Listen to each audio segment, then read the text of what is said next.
Well, my relationship with the Engadine goes back 25 years, and we've known each other, 20. Christina Beckler, for at least 20 years. Yes. So, I mean, it's funny because you're talking about longevity, and art is about long-term relationships, doing different projects and exploring ideas. And our professional relationship started when we did a book with Vito Acconci, and it was a conversation amongst the three of us. That must have been already close, more 10 years ago. Well, much more, 15 or 18 years ago. No. It was in your I'm not house that in old. London. I'm not that old. Okay. I think it was more like 2008 or something. I don't know. Whatever. Okay. Anyway, so we did an amazing conversation with the incredible conceptual artist Vito Acconci, who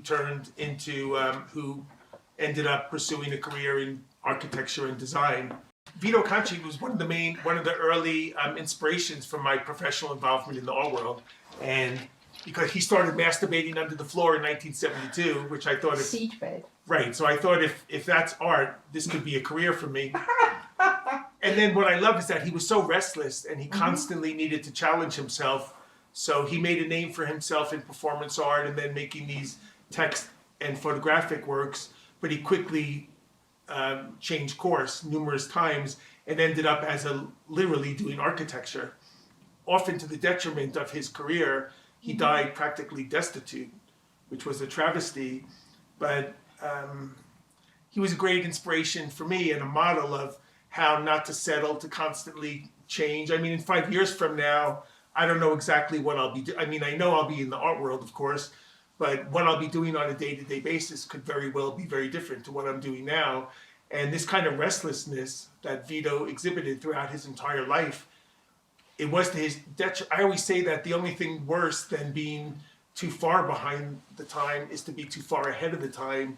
And I think that the practice of Vito, he suffered as a result because the art world likes to affirm success. So you often see artists make hundreds, if not thousands of similar works because the market breeds this kind of success, and then they just continue to repeat themselves ad infinitum. And Vito he suffered unduly because he refused to compromise ever throughout his entire life. And unfortunately, he paid a price for that. That's true. Well, he was somehow, I don't know whether he even wanted to be successful. It was not in his priorities. It was not in his vision somehow. No, I mean, he certainly didn't strive for financial. He didn't want to live a life with luxury accoutrements, but he certainly wanted to be recognized, and he didn't want. I mean, he lived in his studio for decades without a bathroom, without a shower. He had to go to a gym, and not terribly often, but I don't think that's the life that he envisioned for himself. He would have been. I remember when. I mean, he had a studio assistant, Oscar Tuazan, who went to Cooper Union, very talented artist himself. And when he left his role in Vito's studio, he went on to quite great professional acclaim. He shows at Laurie and Augustine. And I remember Vito just sort of grumbling to me in my kitchen. Not that he was jealous or anything, by no means, but I think he envisioned an easier life professionally. Right. I remember both. I mean, we love Oscar Poinson's work, of course, and he was also a speaker at the engadinarttalks some years ago, as well as Rita Acconci, actually. That was shortly before he died, and he made a really lasting memory. I mean, he was a great human being and a great artist. And a great thinker, and he's a philosopher. Thinker. He started in poetry, yes, and then shifted base. But that was the thing. I mean, like Paul Thek, who's one of my favorite artists, he was itinerant, peripatetic in as much as he moved around. Before, like we've been talking about technology, and before Instagram and these types of social platforms, an artist, if you were globally minded, you suffered professionally because you were out of sight, out of mind. And the center of the art world, even as we speak, is in New York primarily, and soon Beijing. But in the past, if you weren't in proximity to where the art market was, nobody knew about what you were doing or cared because there was no way to find out about it other than sending images through the post or through periodicals, which came out well after the fact of any projects. Well, I mean, also, then was not the market had as it is today, and art was not treated as a commodity like today, so somehow... No, art and money have been in bed since the Renaissance, so it's nothing new that art and money... Yes. I always say they have sex together, but they don't sleep in the same bed, because Albrecht Dürer, Rembrandt, Rubens, there's a whole long history of artists. Even Da Vinci was involved in lawsuits for leaving one commission behind when a better one presented itself. So I don't think that art, I mean, the levels of money today are vastly increased, and back to this kind of notion of what this talk is meant to be about, like, long-term horizons in taking into account the environment, social and political and economic issues.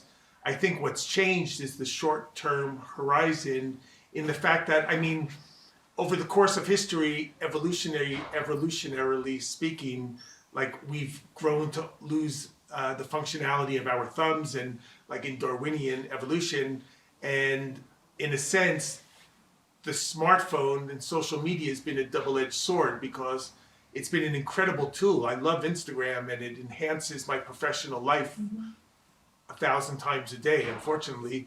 At the same time, it's been responsible for almost changing the biological formation of our minds and our brains. It will be chemically, and I mean, you could take a cross-section of a brain from today and compare it to one from 100 years ago, and there'll be noticeable biological differences, I believe.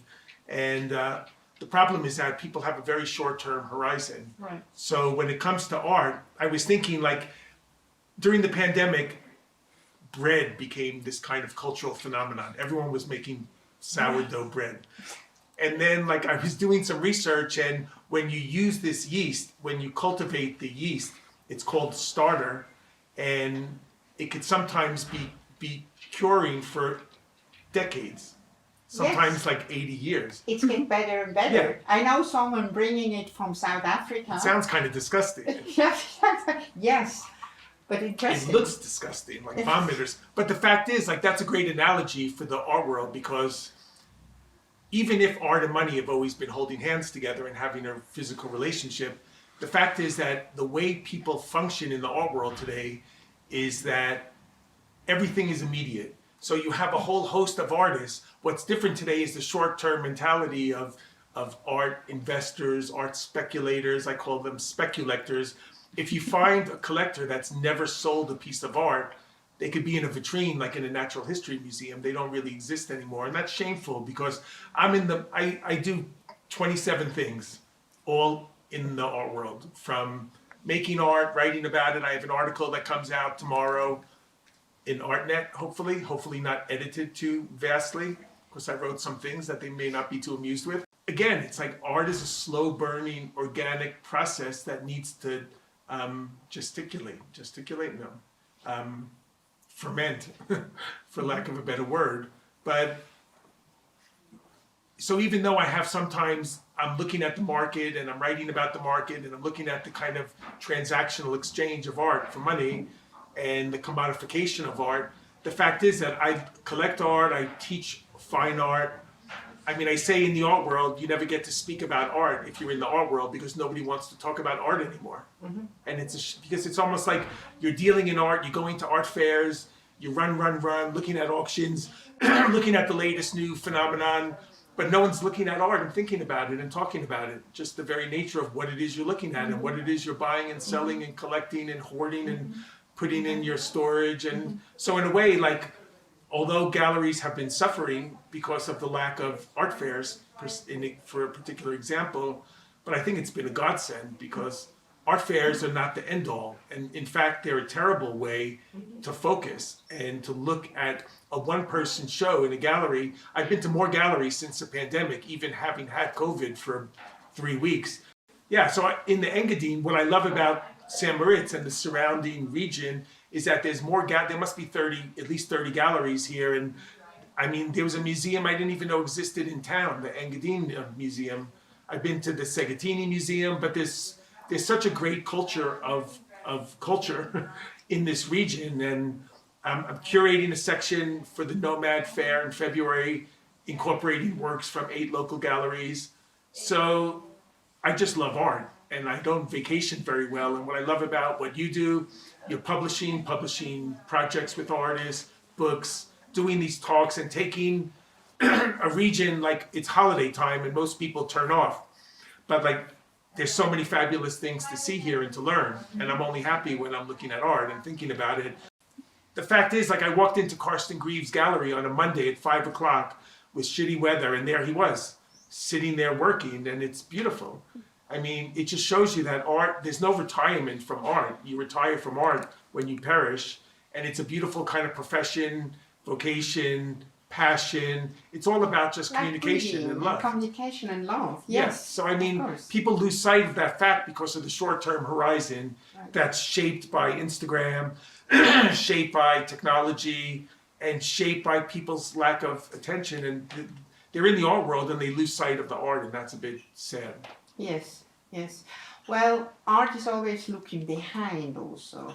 It's mirroring certain society beliefs, and is it visionary or is it seismographic, but it reflects society as such. I mean, it is society as such. It's just human nature.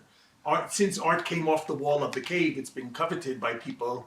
So it's a means of like, I always say it's like taking a shit or something, and not to be flippant, but it's just like a biological fact that people breathe, people go to the bathroom, people eat, and people make art. It defines us as humans, the way, how we express ourselves through language and art.